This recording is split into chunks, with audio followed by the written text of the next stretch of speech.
Bem-vindos ao nosso tema 6, as dimensões da sustentabilidade.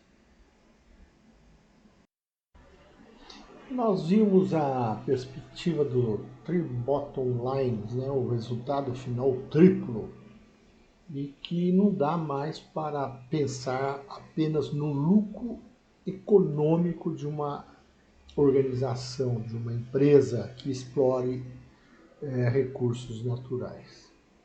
Nós temos que pensar na equidade social e também nas questões ambientais. Esta é a visão do Three Bottom Lines que nós já discutimos em aulas anteriores.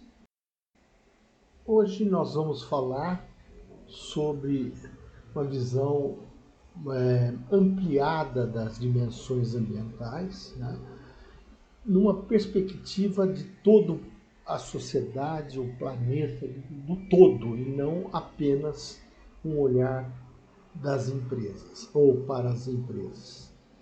Nós estamos falando desse economista natural da Polônia, mas que estudou no Brasil, porque ele veio refugiado para o Brasil durante a Segunda Guerra Mundial e aqui cursou, foi onde ele fez economia. E ele fundou o conceito de ecodesenvolvimento que deu origem à expressão desenvolvimento sustentável.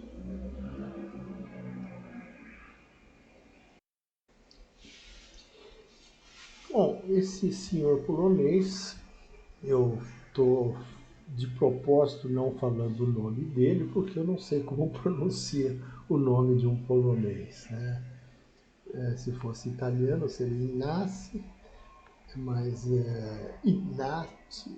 Inácio Sex, alguma coisa deve ser, e eu não sei dizer. Sempre li sobre ele, nunca ouvi alguém pronunciar o nome dele.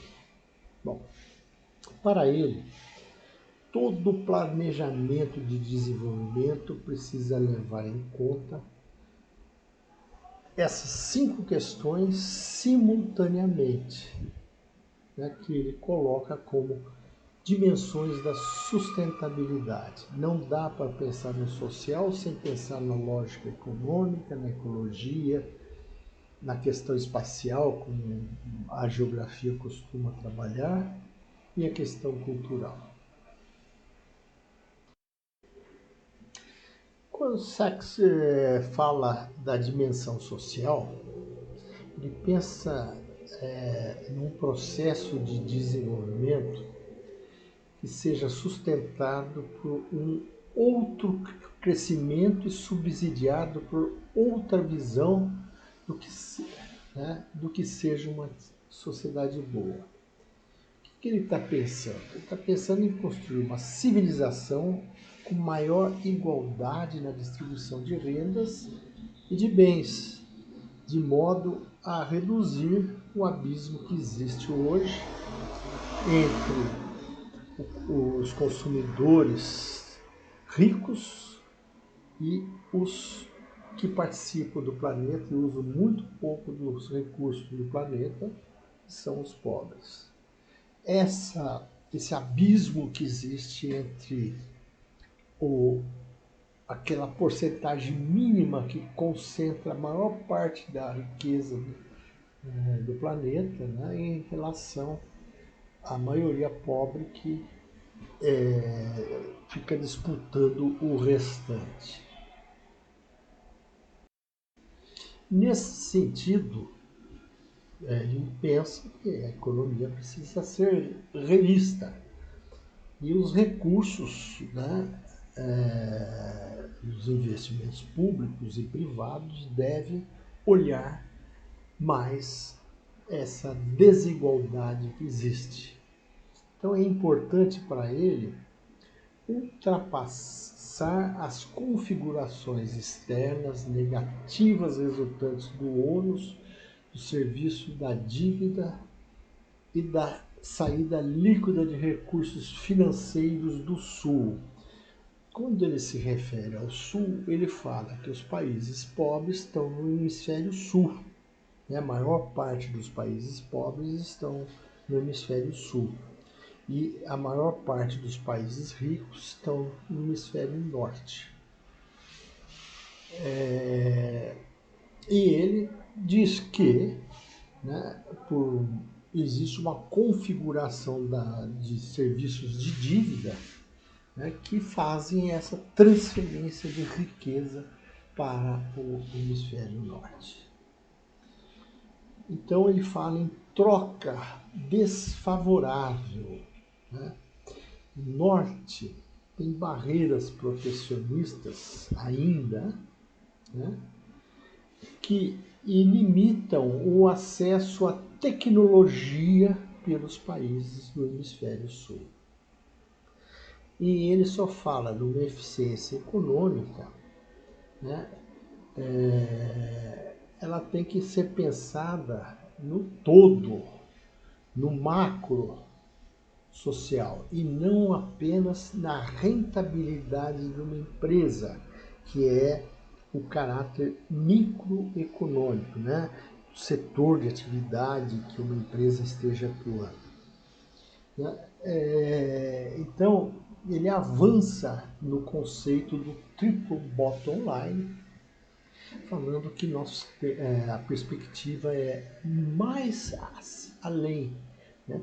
Não basta a empresa ter perspectiva do social, do ecológico, o ambiental e a sua rentabilidade econômica. Isso tem que ser algo no nível de toda a economia, de todas as economias, né? Essa, então, é uma visão mais macroeconômica do que de um setor de atividade econômica ou uma microeconomia.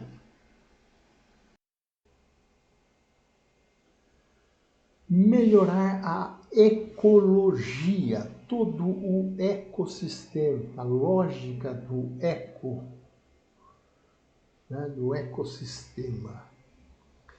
E ele fala em ferramentas, né? Então, ele brinca, nós estamos numa espaçonave chamada Terra. E todos nós dividimos essa espaçonave e é onde nós conseguimos sobreviver neste planeta, no espaço sideral. Ora, a espaçonave Terra tem seus limites, né?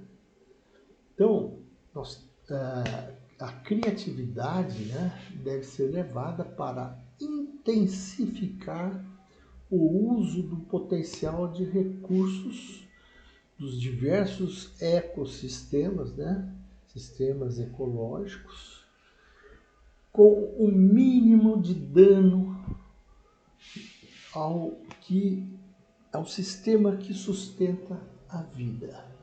Nós não podemos ficar sem água, nós não podemos ficar sem florestas, porque sem água, sem floresta, não há vida. Então, ele fala o seguinte, poxa, milhares de anos, né, que os fósseis foram virando combustível, o petróleo, e esse consumo, além de ser ecologicamente irresponsável, é algo que está se acabando. Então, o consumo de combustíveis fósseis e de outros recursos também esgotáveis ou que provoquem danos ao meio ambiente devem ser substituídos por recursos ou produtos renováveis e ou mais abundantes, usando de forma não agressiva ao meio ambiente. E nesse conceito, né, o transporte está sendo visto como com combustíveis fósseis poluentes e danosos ao meio ambiente, né? Danosos ao meio ambiente, portanto, né? E é um recurso esgotável. E aí vem a biomassa, né? O álcool, como o Brasil propôs, mas que para combustível de automotor, né? Ele está sendo vencido hoje tecnologicamente pela energia elétrica, que também é uma forma muito menos agressiva ao ambiente. Bom, então precisamos reduzir o volume, né, do que polui. Conservação de energia e recursos, além de fazer uma reciclagem. Né? Aquilo que for gerado de poluição precisa ser reciclado para não danificar o ambiente. Promover a autolimitação do consumo por parte dos países e indivíduos. Sim, se você olhar o que consomem os países do hemisfério norte em relação aos países do hemisfério sul, em termos de combustível, de produtos, né, de descartes de lixo eletroeletrônico, né, é uma irresponsabilidade. Se todos os países considerados pobres começarem a consumir no mesmo nível que os Estados Unidos, alguns países da Europa e o Japão, o planeta vai estar sufocado. Então precisa autolimitar o consumo dos indivíduos ricos e dos países ricos, né? Tem ricos também no hemisfério sul, mas aí é mais indivíduos e não países. Bom, precisamos de novas tecnologias, né? Novas formas que impactem, né? Menor no ambiente, produzem menos resíduos, ser mais eficientes no uso dos recursos, né? Para continuar o desenvolvimento urbano, rural e industrial. E normas para adequada proteção ambiental. Ele fala em desenho de uma máquina institucional e selecionando o composto de instrumentos econômicos, legais, administrativos necessários para o seu cumprimento. Ao contrário do que muitos pensam, que o governo atrapalha, né? O governo deveria estar, inclusive no Brasil, protegendo os recursos naturais ou o seu uso de maneira sustentável.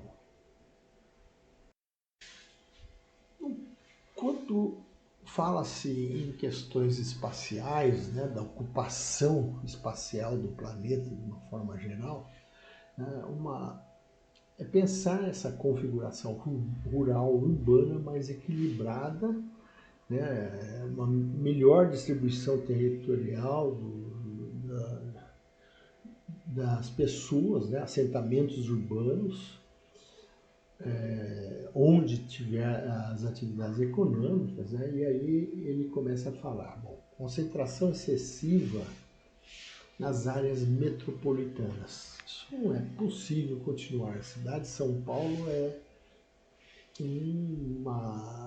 aliás, a grande São Paulo, né, uma concentração urbana muito complicada. Né? O abastecimento de água, chegam a trazer água de vários lugares do interior, né, levando águas para poder abastecer a população da região metropolitana de São Paulo.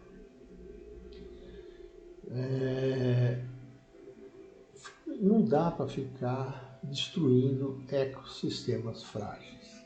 Todo mundo sabe que tirou a camada de floresta da Amazônia, o solo é pobre, ele vai dar uma agricultura boa no começo.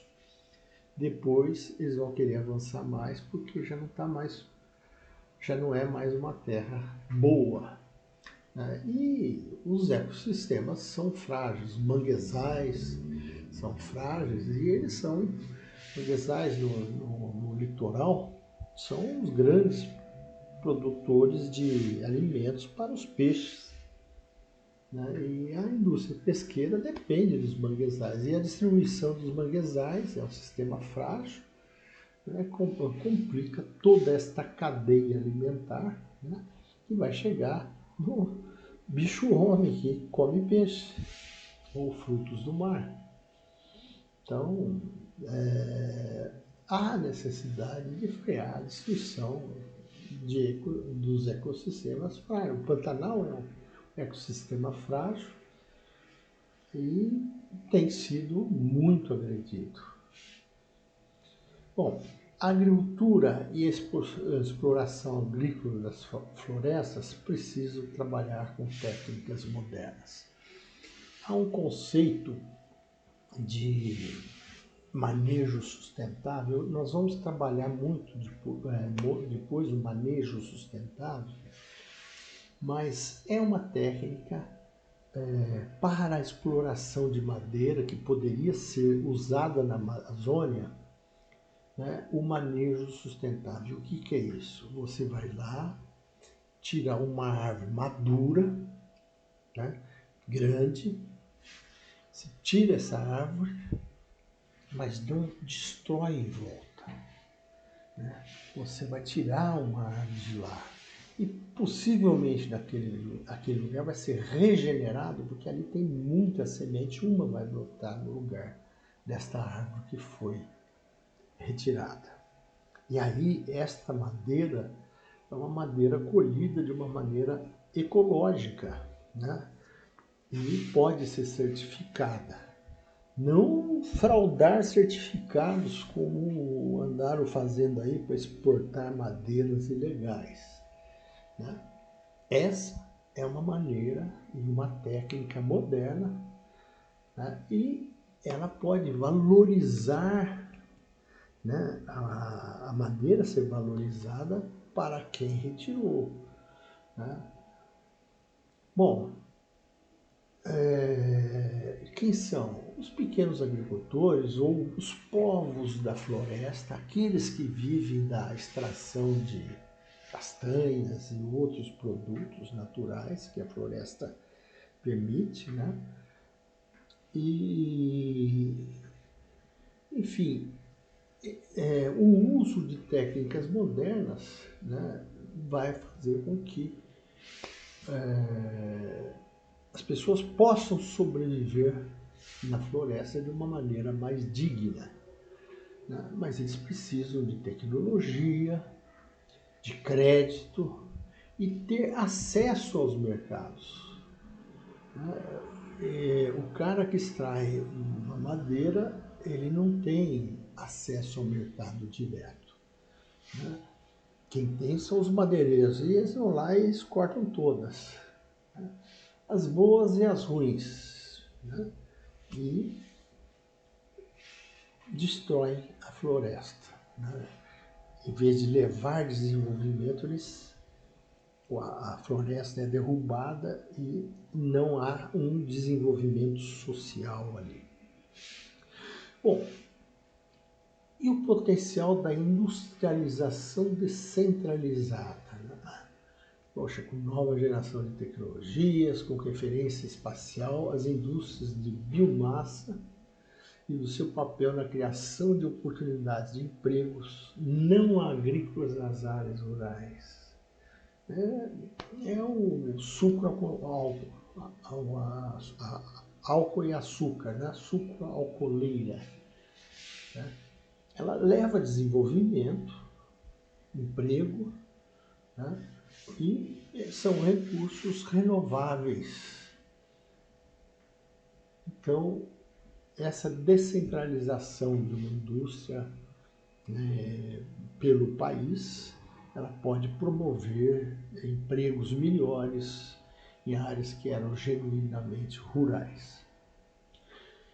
E uma rede de reservas naturais e da biosfera para proteger a biodiversidade. A biodiversidade é fundamental. Sem ela, né, uma floresta de um tipo só de madeira, ela acaba com a biodiversidade. Eu me lembro das plantações de eucalipto na região que eu nasci, porque tinha uma fábrica de papel e celulose próxima. E era assim, eucalipto direto. Você não tinha um passarinho ali. Não tinha nada de vida além do eucalipto. Acabava com a biodiversidade e, obviamente, havia uma destruição, mas é algo renovável. Né? Então, ao lado disso tem que ter reservas naturais. Quando ele fala da dimensão cultural, né? Então, procurar nas raízes, né? Processos de modernização de sistemas agrícolas integrados, é uma busca de mudança dentro da continuidade cultural e que traduz o conceito normativo de ecodesenvolvimento e um conjunto de soluções específicas para o local. Poxa, mas que salada que ele faz, não? Olha, é uma questão cultural de promover queimadas. E não é a melhor maneira de você poder produzir. As queimadas, elas destroem o ambiente e por assim vai. Então, dentro da perspectiva do ecodesenvolvimento, né, buscar soluções, né? Então mudar, ele, na verdade ele quer mudar a cultura, né, para um pensamento de soluções específicas, né, para cada local, cada ecossistema, né, o uso de culturas de formas adequadas. É curioso, por exemplo, o caso da alcachofra na região de São Roque, Piedade e Ibiúna, né, que são os grandes produtores de alcachofra. Foi desenvolvido na cidade de São Roque há muitos anos atrás e é uma questão cultural de manejo, porque para proteger as alcachofras ensacam, né, reduzindo o uso de agrotóxicos. E isso fez com que a alcachofra passasse a ser roxa na região de São Roque e nos municípios vizinhos que passaram a cultivar essa alcachofra. Né? É um processo trabalhoso, né, custoso, mas que permitiu o cultivo da alcachofra sem danos maiores ao meio ambiente, sem uso intensivo de defensivos agrícolas. Né? São saídas para um clima mais tropical, que é o nosso, de uma agricultura mais sustentável. Então, quando fala-se em cultura, né, pode ser que lá atrás a gente trouxe coisas boas e de lá de trás a gente traz coisas que não são tão boas. Né? E vamos selecionar as culturas boas, aquelas que promovem um benefício ao ecossistema.